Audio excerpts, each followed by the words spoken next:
Good afternoon, students. You are watching class 7 science chapter number 1st, nutrition in plant, part 11. Dear student, in the last video we discussed parasitic plants.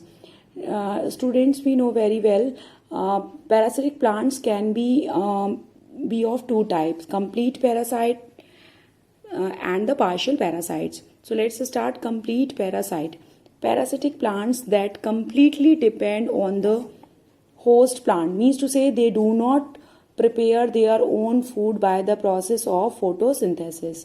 For their survival are called complete parasites. These plants do not have a chlorophyll. I earlier told you they do not prepare their food by the process of photosynthesis because they do not have a chlorophyll and cannot prepare their own food by the process of photosynthesis. Cuscuta or the dodder, figure 1.9, I will show you. In Hindi it is also called amar bale, is complete parasites. It has a special root like structure, students. That structure are called haustoria. In the singular it is called haustorium, that grow into tissue of the host plant. Dear student, what is the host plant? Organism from whose body the food is obtained is called what? Host.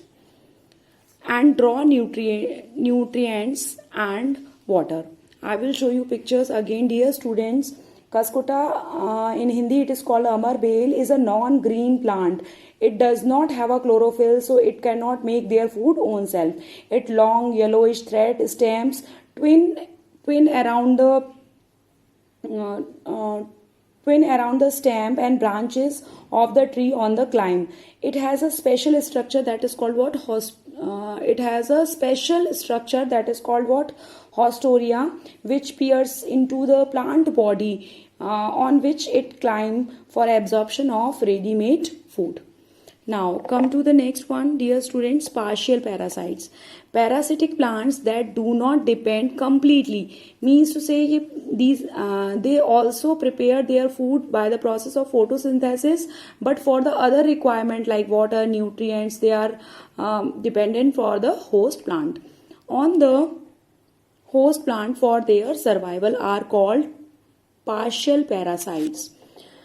These plants usually have chlorophyll, or they do the process of photosynthesis, and therefore can prepare their own food by the photosynthesis.